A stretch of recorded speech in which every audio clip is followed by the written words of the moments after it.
CAPF constable की joining थोड़े ही दिनों में आने वाली है। जितने भी लोग सेलेक्ट हो गए हैं सभी को नौकरी मुबारक।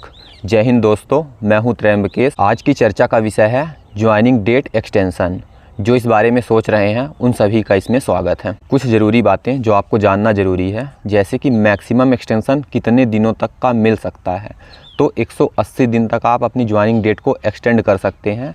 एक बार की रिक्वेस्ट में मैक्सिमम 90 डेज़ ही मिलेगा और एक्सटेंशन देना या ना देना आपकी फ़ोर्स के ऊपर डिपेंड करता है। ऐसा भी हो सकता है कि सेम फोर्स में 2 पर्सन एक्सटेंशन के लिए अप्लाई करते हैं, एक को एक्सटेंशन मिले और दूसरे को ना मिले। इसमें होने को कुछ भी हो सकता है। आप एक्सटेंशन की केवल रिक्वेस्ट कर सकते हैं। इन सब पॉसिबिलिटी को ध्यान में रखते हुए आगे बढ़ते हैं। एक्सटेंशन अप्लाई करने के 2 तरीके हैं। पहला, आप घर से अप्लाई कर दो, जिसमें आप स्पीड पोस्ट और मेल का यूज कर सकते हैं। दूसरा तरीका है, जिस भी जगह आपको ज्वाइनिंग की डेट मिली है उस जगह जाकर एक्सटेंशन के लिए रिक्वेस्ट कर लेना। मैं एक शब्द बार बार यूज कर रहा हूँ, रिक्वेस्ट। आप एक्सटेंशन की सिर्फ रिक्वेस्ट कर सकते हो। पहले बात मैं दूसरे तरीके की करता हूँ, जिसमें आपको जिस भी दिन ज्वाइनिंग करने की डेट मिली होगी उस दिन आप उस जगह चले जाना जहाँ ज्वाइनिंग होना है। वहाँ जाओगे, हो सकता है उसी दिन या फिर 2-1 दिनों में एक अधिकारी आएगा, वो आपसे पूछेगा कि आपको ज्वाइनिंग करने में कोई प्रॉब्लम है। उस कंडीशन में आपको अपनी प्रॉब्लम बतानी होगी। प्रॉब्लम जेन्युइन हुई, उसे सही लगा तो वो आपकी ज्वाइनिंग डेट को बढ़ा सकता है। सभी सेंटर्स में ये बिल्कुल अलग तरीके से होता है। कई जगह एक्सटेंशन को नॉर्मली ट्रीट किया जाता है और इजीली दे देते हैं। कई जगह ऐसे भी हो सकता है कि आपको एक्सटेंशन लेने में बहुत ज़्यादा दिक्कत आए। आपके दिमाग में ये ख्याल चल रहा है कि कोई आपको ये बता देगा कि बस ऐसे करो एक्सटेंशन मिल जाए। तो भाई, इतना इजी नहीं होता कि बस एक्सटेंशन सोच लोगे और मिल जाएगा। आपके दिमाग में तब तक उथल पुथल चलती रहेगी जब तक कि आपको एक्सटेंशन का कागज़ हाथ पे नहीं मिल जाता। मेरे ज्वाइनिंग के समय की एक बात है, एक मेरा बैचमेट ही था, उसके ऊपर एक केस था। तब उसने अपनी बात बताई कि मेरे ऊपर ये केस है।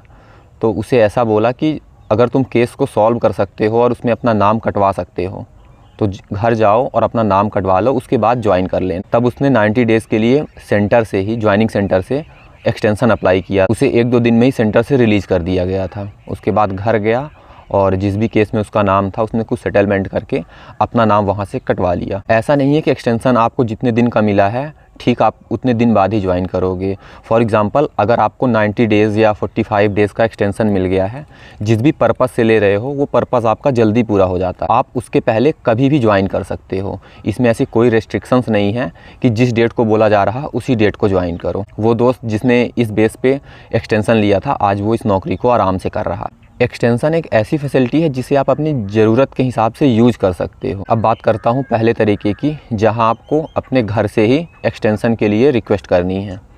इस कंडीशन में जब आपको ये पता चल जाए कि आपकी ज्वाइनिंग किस डेट को है, तो उस डेट से करीब 2 से 3 हफ्ते पहले ही आपको ये प्रोसेस करनी है। जब आप एक्सटेंशन के लिए रिक्वेस्ट करोगे तो ये पूरी प्रोसेस 2 से 3 हफ्ते की होती है।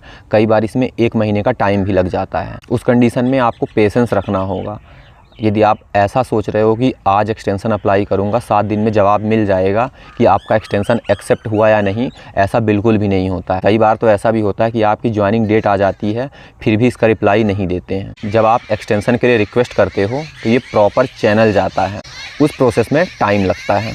जब आप इसे घर से अप्लाई कर रहे हैं उस कंडीशन पे ध्यान रखना कि आपका जो ज्वाइनिंग लेटर आएगा उसमें एक हायर अथॉरिटी होती है जिस सेंटर में आप ज्वाइन कर रहे हो।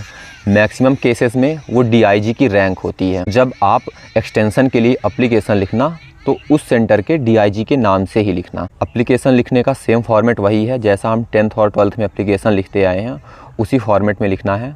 सब्जेक्ट आपको लिखना है कि आप एक्सटेंशन लेना चाहते हैं। उसके बाद जब आप इसकी डिटेलिंग करोगे उसमें आपको अपना परिचय देना है। आप SSC का रोल नंबर, अपना नाम, बेसिक इन्फॉर्मेशन उसमें लिखना। उसके बाद ये चीज़ भी आपको मेंशन करनी होगी कि आप किस चीज़ के लिए एक्सटेंशन की रिक्वेस्ट कर रहे हो। इसके कई सारे रीजंस हो सकते हैं, जैसे घर में कोई मेडिकल इशू है, आपको कोई मेडिकल प्रॉब्लम है। कुछ एक ऐसे पॉइंट हैं जो स्ट्रॉन्ग माने जाते हैं। यदि आप एप्लीकेशन लिख रहे हो तो वहाँ बिल्कुल मत लिख देना कि आपके स्टेट में कांस्टेबल का पेपर हो रहा है इसलिए आपको एक्सटेंशन चाहिए। चांस 0 के बराबर है कि आपको एक्सटेंशन दे दें। आपके रीज़न कुछ भी हो सकते हैं, लेकिन एक बात को याद रखना, आपको प्रॉब्लम क्या है इससे फ़र्क नहीं पड़ता। आप जो एप्लीकेशन लिख रहे हो उसमें आप प्रॉब्लम को कितने अच्छे तरीके से एक्सप्लेन कर रहे हो, ये चीज़ें ज़्यादा ज़रूरी हैं। उसके साथ ही सपोर्टिंग डॉक्यूमेंट्स लगाना बहुत ज़रूरी है। आपने एक्सप्लेन कर दिया लेकिन सपोर्टिंग डॉक्यूमेंट्स नहीं लगा रहे हो तो भी एक्सटेंशन एक्सेप्ट होने के चांसेस बहुत कम हैं। इस प्रोसेस में आपको एक एप्लीकेशन लिखना है, ज्वाइनिंग लेटर की कॉपी लगानी है जिसमें आपकी बेसिक डिटेल्स होती है और कब आपको ज्वाइन करना था ये बात लिखी हो। उसके साथ ही सपोर्टिंग डॉक्यूमेंट्स लगाने के बाद उस एड्रेस पे भेज देना जहां आपको ज्वाइन करना था। इसे भेजने के 2 तरीके हैं। पहला, स्पीड पोस्ट कर दो, साथ ही साथ ईमेल के थ्रू भी आप इसे भेज दो। इस तरह से आपका एप्लीकेशन वहां जल्दी पहुंच जाएगा। दोनों तरीके करने के बाद भी आपको जो रिप्लाई है वो बाय पोस्ट 100% मिलेगा। उनका डिसीजन यस हो या फिर नो, दोनों ही सिचुएशन में आपको रिप्लाई ज़रूर करेंगे। एक एक्सटेंशन मिलने और ना मिलने में इतनी सारी पॉसिबिलिटी है कि किसी के ऊपर क्या लागू होगी पहले से बिल्कुल भी बता पाना पॉसिबल नहीं है। एक्सटेंशन लेने के कुछ फ़ायदे और नुकसान बताता हूँ। यदि आप एक्सटेंशन लेते हो तो आप वो काम कर पाओगे जिस चीज़ के लिए आपने एक्सटेंशन लिया है। लाइफ में सबको बार बार मौके नहीं मिलते हैं। जैसे यदि आप कोई दूसरा पेपर देना चाहते हो और आपको लगता है कि हाँ 2 से 3 महीने या 1 महीने में उसकी प्रोसेस कंप्लीट हो रही है, मैं यहाँ से रहकर उसे पूरी कर लेता हूँ, उस कंडीशन में आप घर से रह के उसे करते हो तो आपके लिए बहुत सही रहने वाला है। 1 साल की ट्रेनिंग के बाद फिर आप कोई एग्ज़ाम देने के लिए कितना प्रिपेयर हो पाते हो ये तो आने वाला वक्त ही बताएगा। घर में कोई प्रॉब्लम है और उस काम को करने वाले घर के इकलौते सदस्य हो या फिर वो सब जिम्मेदारी आपके ऊपर है, उस कंडीशन में भी आपको एक्सटेंशन ज़रूर लेना चाहिए। इसके फ़ायदे तो बहुत हैं लेकिन कुछ नुकसान हैं, उनको भी ध्यान रखना। जैसे कि आपके जो बैचमेट हैं, अगर फ्यूचर में आप एक्सटेंशन लेने के बाद भी अपनी फ़ोर्स को ज्वाइन कर रहे हो तो आप उनसे जूनियर हो जाओगे। दूसरा ये कि जो ट्रेनिंग है, आपके बैचमेट्स जो आपके साथ ही सेलेक्ट हुए हैं उनकी ट्रेनिंग आपसे पहले कंप्लीट होगी और आपकी ट्रेनिंग उनसे बाद में शुरू होगी। यह आपने सुना होगा कि यदि आप लेट ज्वाइन करोगे तो आपकी ट्रेनिंग अगले बैच में होगी। ये बात पूरी तरह से गलत है, ऐसा कुछ भी नहीं होता है। जिस तरह आप ले रहे हो एक्सटेंशन, वैसे इतने बड़े भारत में आपकी तरह बहुत सारे बुद्धिजीवी हैं जो एक्सटेंशन अप्लाई करते हैं और कई लोगों की सच में ऐसी प्रॉब्लम्स होती है कि उन्हें एक्सटेंशन मिले या ना मिले वो ज्वाइन नहीं करते। उस कंडीशन में आपकी फ़ोर्स में 1-1, 2-2 लोग करके एक छोटा सा ग्रुप बन जाता है। आपका सिलेक्शन हुआ होगा एसएससी जो पेपर कराती है उसके थ्रू। इसके अलावा भी कांस्टेबल जीडी के लिए अलग अलग तरीके से सिलेक्शन होता है। कुछ लोग ऐसे भी होंगे जो इससे पहले हुए पेपर में फिंगर मिसमैच या कोई ऐसी प्रॉब्लम आ गई है जिन्हें ज्वाइनिंग नहीं दी गई है, तो उन्हें भी बीच बीच में ज्वाइनिंग देते रहते हैं। तो जैसे ही 2 से 3 महीने होते हैं और एक छोटा सा ग्रुप बनता है तो इनकी ट्रेनिंग किसी अलग जगह में शुरू करा दी जाती है। इस बात को दिमाग से बिल्कुल ही निकाल दो कि यदि आप देर से ज्वाइन करते हो तो आपकी ट्रेनिंग 1 साल के बाद होगी। अभी ज्वाइन करते हो तो एक फ़ायदा ये है कि अपने बैचमेट के साथ बड़े बड़े बैच बनेंगे, वहाँ आपकी भी ट्रेनिंग हो जाएगी। जब देर से ज्वाइन करोगे तो छोटे बैच बनेंगे, लेकिन इतना कठिन नहीं होता कि छोटे बैच में आप ट्रेनिंग ही नहीं कर पाओगे। आप इस भारत में इकलौते नहीं हो जो एक्सटेंशन ले रहे हो। आपकी तरह पता नहीं कितने लोग हैं जो अपनी ज़रूरत के हिसाब से एक्सटेंशन लेते रहते हैं।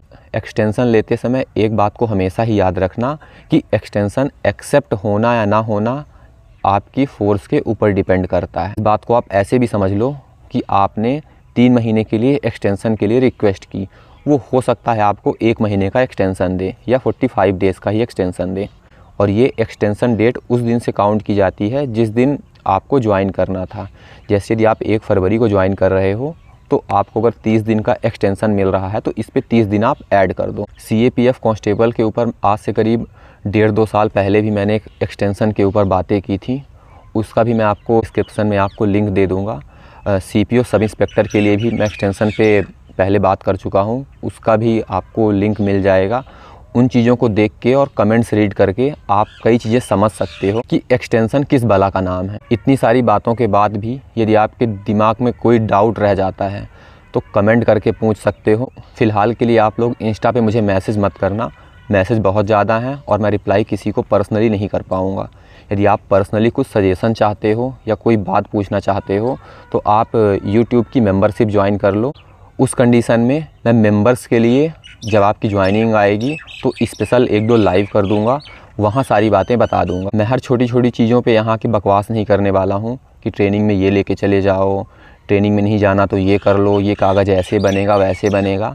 इतना पढ़े लिखे आप भी हो कि ये छोटी छोटी बातें समझते हो। मुझसे ऐसी उम्मीद बिल्कुल मत रखना कि मैं इस तरह की छोटी छोटी बातें करके आपके साथ टाइम पास करने वाला हूँ। जब तक आपका ज्वाइनिंग लेटर नहीं आता है तब तक आप अपने आगे के लिए जो भी कुछ करना चाहते हो उस पर लगे रहो। अभी सिलेक्शन की खुशी है, इसे एंजॉय करो। सभी बातों को ध्यान में रखते हुए अपना ख्याल रखो। जल्द ही मिलते हैं। जय हिंद।